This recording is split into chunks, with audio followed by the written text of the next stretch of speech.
Thom's Talks, episode 6. I have a special guest today with me, Tara Clancy. Hello, Tom. And I believe this session is going to be a breath of fresh air. Thanks for coming on the show. Thank you, Tom.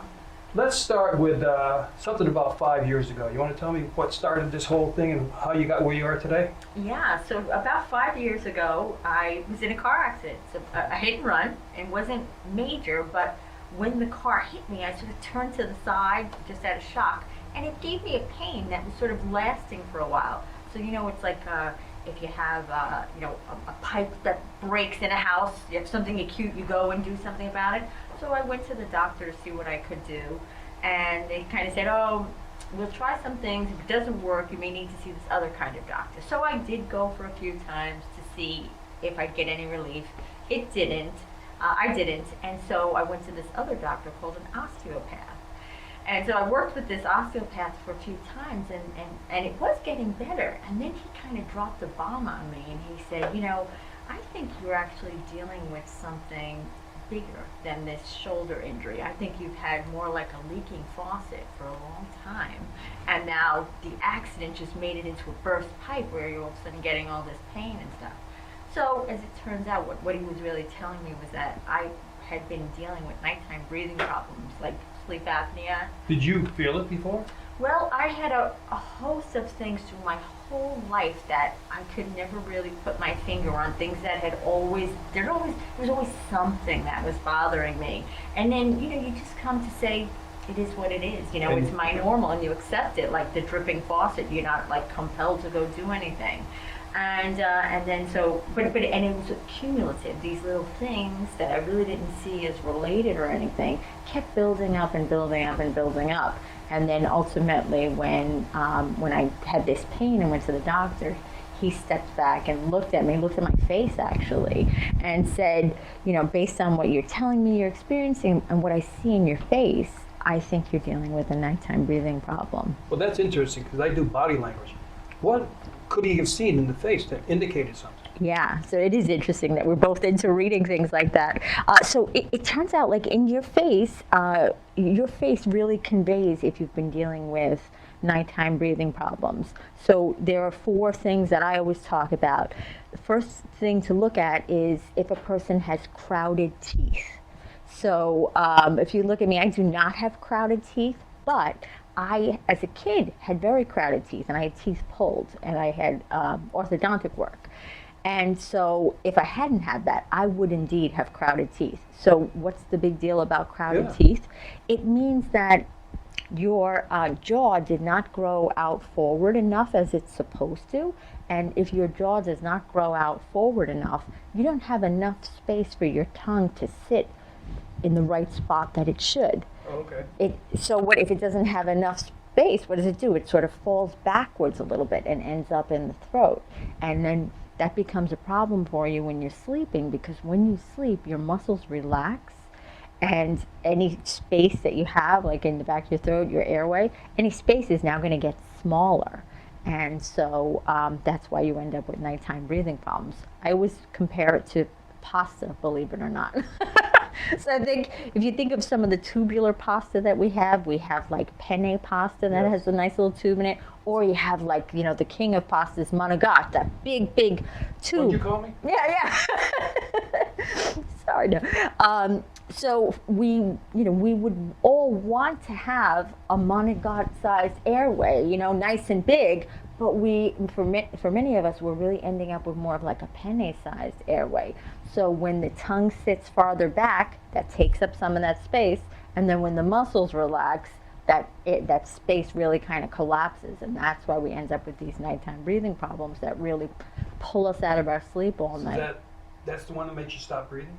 So sleep apnea, there's a variety of nighttime breathing problems. We used to just think that sleep apnea was the top one, and you stop breathing for 10 seconds or more, 5 or more times an hour, and that's a problem, but everything else that happened was okay. right? So sleep apnea is the problem, everything else is fine. But then when with advances in research and different studies and practice, we realized there's also another nighttime breathing problem called upper airway resistance syndrome, UARS. And UARS is different than sleep apnea. In UARS, your oxygen level in your blood doesn't actually drop, but you're being pulled up out of your sleep constantly the whole night. And so your brain never gets to do the housekeeping that it needs to do at night. So you don't get a good night's sleep? That's exactly it. You keep waking up? Yes, but the kicker is you don't know that you're waking up, right? Because what you need to do, you fall asleep, you need to get into the deep phase of sleep, and that's where your brain does this housekeeping, right? And it needs to be in that deep phase of sleep for quite some time. But if you keep having trouble breathing, you get pulled up out of the deep phase of sleep and you disrupt the housekeeping. You don't get pulled completely awake though. So you wake up in the morning and you're like, I had 7 hours of sleep. Why am I exhausted? I was just going to ask you that. Yeah, and that's what my thing was. I was like, why am I so tired all the time? So I wasn't aware that I was being aroused from this deep level of sleep all night. So essentially, my brain was never getting to do the housekeeping that it needed to do each night. And if you don't get that housekeeping done, everything suffers, right? Because if your brain doesn't get to refresh itself, it's the command center in your body, right? So if your command center is not functioning as it needs to be, every system in the body is going to suffer from that. So that's really what the problem is. What about these guys that have a thing on their nose? Is that the same thing? Well, that can help. It depends really on where your airway problem is, or I mean that's really what the whole thing is that we're talking about, the airway, where the air comes in, goes through the back of the throat and down into, like, to get into the lungs ultimately. So you can have a different size in your airway in different places depending upon what kind of history you have. So let's say you happen to have really tiny nostrils. Like if we look at a baby and you see those little tiny, that little cute button nose, and you're like, oh, how sweet. It's actually not good because it means that there's that much less space through which the air can come in. So add a little congestion, add inflammation, and all of a sudden there's a tiny space. And they talk about it as a pressure phenomenon. They say it's like a shower curtain. If you're in the shower and there's a lot of water pressure and the water's coming down, sometimes the shower curtain can suck in on you and you're like, ew, get that shower curtain off of me, right? That's why those curved shower curtains work so well though, because they increase the space so that even if the pressure is strong, it doesn't suck the shower curtain in. So small nostrils are like that shower curtain. The smaller your nostrils are, the better chance you have of that shower curtain coming in, or of your nostrils collapsing, or the airway itself collapsing. I got a question. Yeah.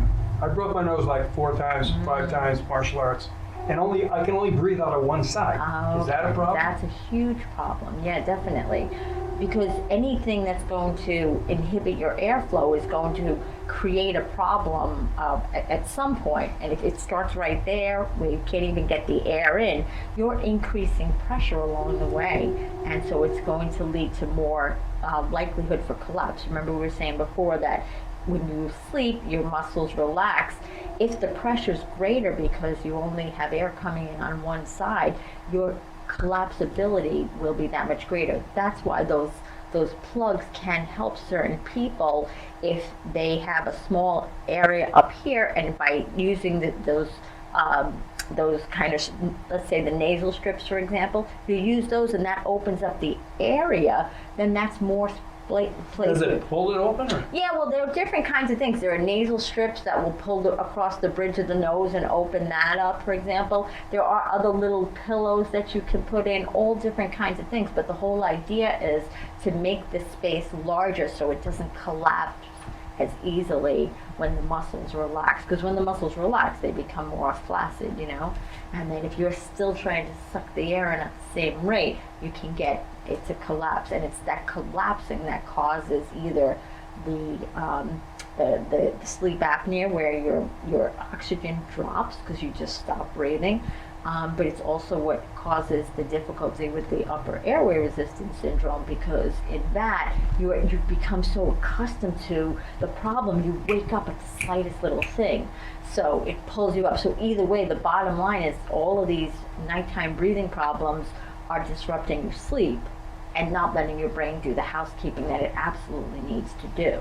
And so that's the real problem. Like, for example, even we know now, in terms of Alzheimer's disease, we used to think that people developed Alzheimer's disease and then went on to develop sleep apnea. But now research is showing that we're thinking that the Alzheimer's disease comes along first. And I'm sorry, the sleep apnea comes along first, and it's what leads to the Alzheimer's disease. Now, why would that make sense? Because if your brain is not doing its housekeeping every night, if it's not getting to flush itself out, because that's what it literally does at night, it shrinks down in size, and all those little nooks and crannies that are there, when the brain shrinks down, they get exposed, and there's this fluid that comes and rinses your brain out like a little, house cleaner. So I do have something up here. I'm going to tell my wife. Yeah. Tell her there's a nice little cleaning crew that comes around every night and maintains the whole brain. But if you don't get the cleaning crew to do its job, the brain never gets flushed, and those toxins build up. And it's those toxins that are the basis of Alzheimer's disease, all these different things called tau proteins and amyloid beta and all these things. So the sleep apnea makes the brain keep these toxins, and these toxins are the things that we see in Alzheimer's disease. So the sleep is really critical, and if you have a problem breathing at night and it's disrupting your sleep, you're really setting yourself up for a lot of problems. And you're tired all day. And tired, absolutely. So I mean, more immediate danger of car accidents, workplace accidents, all things like that. But then down the line too, these big time diseases like Alzheimer's disease, even cardiovascular disease, type 2 diabetes, all of these are related. And you think like, why? If the command center is not functioning properly, right? If the brain has not been washed out, every system in the body is going to be affected. And so if you have a spouse who's snoring at night, that spouse should absolutely go and get a sleep study done, because not only is it waking you up, it's really bad for them in the long term as well. It's a really, really serious. They gave me a sleep study, and they figured out I need less sleep if I wear the mask. It's really strange. I thought it was strange, but like I have to get up at like 6:30 in the morning. He goes, look, you can't go to sleep till 12:30. It was less sleep. I feel better. And I don't feel groggy after. But I wanted to ask you, there's two different masks that they offer us. Why would somebody have the mouth and the nose? So I'm not as familiar with the actual CPAP machines, but That's what I'm talking about. I have a general understanding. So I think it depends again on where your airway collapses, and if you need pressure. The whole idea of the CPAP machine is that it creates enough pressure so that the airway stays open. It doesn't ever collapse. And so there's the standard CPAP machine, which is just like continuous positive airway pressure, and then BiPAP, which is the 2. And I think that helps if you need the support in more areas. If you need more help keeping the airway. Because they asked me which one I want. I go, I don't know. It's definitely like a trial and error thing. If you're finding that your CPAP machine is helping you, and like you said, if you Just the nose. Yeah, just the regular mask. If that's helping you, then you don't need it. I think for some people, the mouth may drop open, and then that would allow the pressure to escape. So that may be, a reason you might need that BiPAP to have 2 places. I don't know. A lot of times, as soon as somebody opens their mouth when they're sleeping, that is going to create a problem, because there's just that pressure change from opening the mouth. So do you want to actually, that's the next time, when I started telling you before about the crowded teeth being a sign that you could see on a person. If you also see an open mouth, anybody walking around with their mouth open, could be like, the old catching flies. It could be big like that, or simply having your lips not sealed, like small like that. That's a problem too. And the reason is, anytime your mouth is open, even if you're not actively breathing through your mouth, it's still allowing the whole area to dry out. Okay. And so what happens when it dries out? All that tissue in the back now has greater potential to get irritated and inflamed. And once you have inflammation there, then that airway that we were talking about, that monocardial size that you want, is going to end up getting smaller just because you have that inflammation. So that's one reason that mouth breathing is a problem. But usually, an open mouth is a problem. Usually when a person has an open mouth, it means that they're breathing through their mouths. That was my case.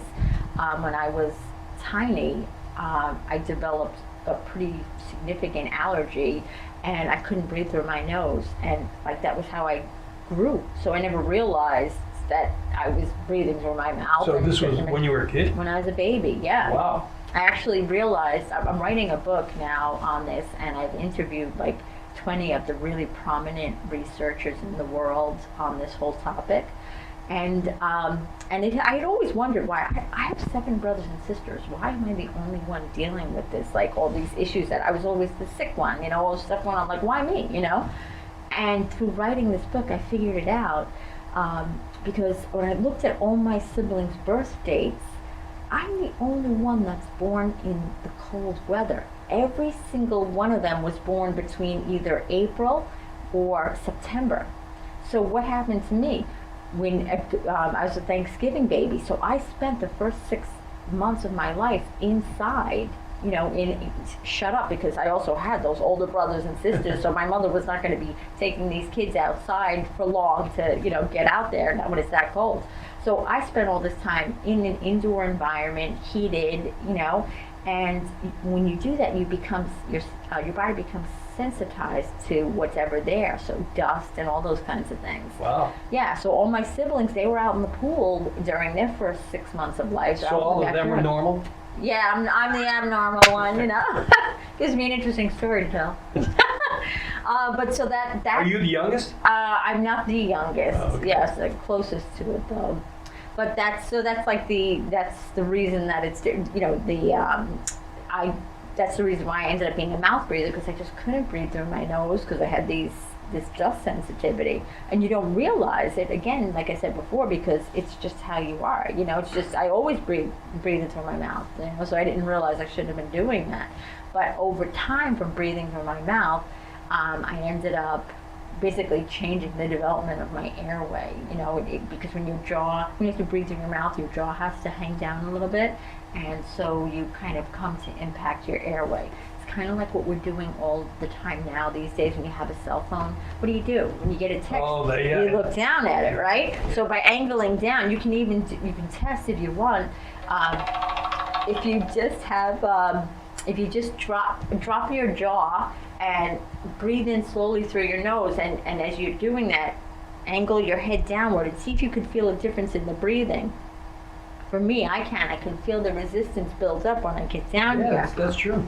And so for so many of us, for a variety of reasons, but especially because of today, we're all looking down all the time, we're really impacting our airways.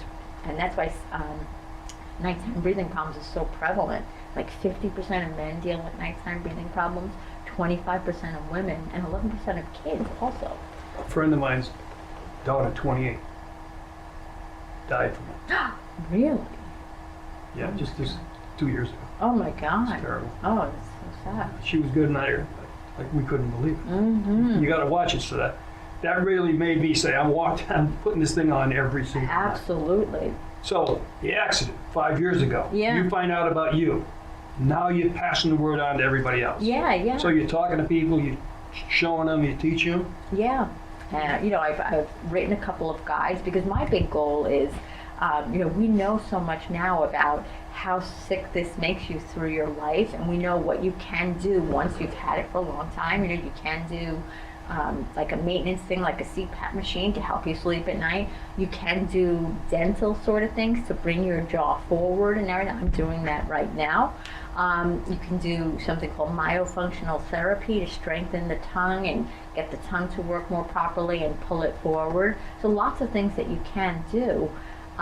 But what if we could get to kids when they're babies and prevent this from developing? Because believe it or not, the biggest thing that gets in the way of developing properly is your tongue. our tongues, this blew me away, I never knew this. Your tongue is supposed to be sucked up into the roof of your mouth all the time. Like as if you're gonna make the cluck sound, make the cluck sound, right? Your tongue is supposed to be up there all the time, except for when you're eating, talking, or that kind of thing. Why? Because it exerts a pressure that keeps your face and your jaw, everything going forward. Without that, you'll see faces sink in. I actually wrote an interesting article about the Wicked Witch of the West, the actress that played her, Margaret Hamilton. Oh, okay.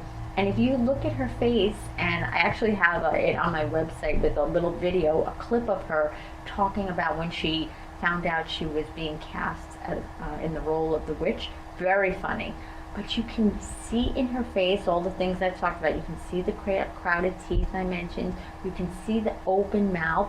You can hear what I call noisy breathing. When she's breathing, you can hear. I see that on some people, and I go, don't you know you're doing that? Yes, and even if you have noisy breathing through your nose, like when you inhale, and if you can hear that, you shouldn't hear anything at all. If you do hear something, that means there is some inflammation there, and then that goes back to what we were talking about before, about the whole pressure phenomenon. So you want to try to eliminate that as much as possible. You want the air to move through your nose easily and quietly, because that's when you have the best chance of breathing well at night too. So so to go back to Margaret Hamilton, she shows all the signs: the crowded teeth, the open mouth, the noisy breathing, and the last sign that's really easy to spot is what we call the elongated face, because when you're keeping your tongue up there against the roof of your mouth, it suspends your jaw. It kind of acts like a support system. The long jaw people? Yeah, so when you don't, your jaw starts to go downward. Like my face is very long. It's because I was a mouth breather my whole life. And if instead you are keeping your tongue up where it's supposed to be, the jaw is supported, everything goes up, stays up. And when the tongue is there, everything grows forward. So if we're able to get to brand new parents, right? Expecting parents, and we can say to them, hey, top thing to look for in a baby is open mouth. If you ever see an open mouth in a baby, that baby is walking their way towards sleep apnea. Even before they have teeth, right? Absolutely. So, it's right in the beginning. Right in the beginning, like me, right? Like I told you, as a Thanksgiving baby being inside, I very soon adopted that open mouth posture because I was breathing. And at the time, nobody knew. Who knew, right? Yeah. Nobody at all. But we know now, It's really hard though, because sometimes I'll be in a supermarket, see a mom with a little baby in the carriage, and it's like, oh, so cute. It's open mouth. But can you walk up to somebody and say that? No. You can't say, excuse me. They're going to think you're crazy, right? Because it's just not common knowledge yet. But that's what I'm trying to do. I'm trying to make it common knowledge so that we can really have a mode of prevention here. Instead of helping people later on, let's just see if Do you do like workshops for people to know about it? I talk to a lot of mom groups now currently to really get this out. But what I really want to do is talk to expectant parents. So that is be like, there's certain things that you should do with a baby. Make sure that baby is getting outside every single day, regardless of the weather. You need the change of the air so that the baby doesn't get sensitized. When they do that, the father and mother thing. Oh, the little baby, the carrier? Yeah. When they're taking those classes, that would be the perfect time. That's it. Oh, like in the birthing class. Yeah, yes, that's what I'm trying to say. Yes, exactly. That would be the perfect time. That's exactly what I hope to be able to do. And then the other thing too is like, so many kids today, obviously you've heard of ADHD and how over-diagnosed we're saying it is. There's so much research that shows that kids with ADHD and other kind of learning disabilities, it's all related to the nighttime breathing problems. Because when you go to sleep, and we said the brain needs to do its housekeeping. If you're a kid, you go to sleep, your brain doesn't need to do housekeeping. Your brain doesn't get to do housekeeping. When you wake up, are you going to feel refreshed and ready for a day of school? No, you're kind of going to be going crazy. I actually had an interesting conversation with one of the doctors about the role of the medications that ADHD kids take, right? It's like, they're stimulants. So if you have a kid who is already bouncing off the wall, why would a stimulant help? I always wondered why that was the case. So this guy explained it perfectly. He said, those kids are not sleeping at night and they are in fight or flight. They're running on adrenaline, just trying to keep going. So when you give them a stimulant, all of a sudden they can stop producing the adrenaline. So they can like sit back and just relax. So this is amazing. This is like eye-opening, shocked me. It makes so much sense. And I'm like, wait a second, we know this. Why don't we get this out to the psychiatrists? Why don't we get this out there to all the schools and the therapists? Yeah, especially schools, they pigeonhole kids too much. Exactly. So so that's what I'm trying to do. And if you notice those things that I said to you, those 4 signs, crowded teeth, open mouth, noisy breathing, and the elongated face, those spell out the word cone. And I think of like an ice cream cone, like that long. We don't want that kind of cone, you know what I mean? But that's what you end up. That should be a logo. Yeah. Cone with a face in it. Yeah, I have a little something like that on one of my websites. But so what I would want to ask your viewers to do is to keep those cone signs in mind. And when they're talking about kids in their lives, or if a neighbor or somebody's talking about a kid who has ADHD or a kid who's struggling, look for those cone signs and say, if you see those cone signs, then that is a kid who really should go and get a sleep study done to see if they are indeed dealing with a So you should go to the braving course. You should go to the schools, the doctors. Exactly. You've got a journey to go on. Yes, absolutely. And I'm hoping also to talk to corporations too, because think of what do you want from an employee who's well rested and kind of present. Well, if you have a child at home who is not sleeping well, you're not well rested, you're worried, you're coming in at, doing less than you could otherwise be doing.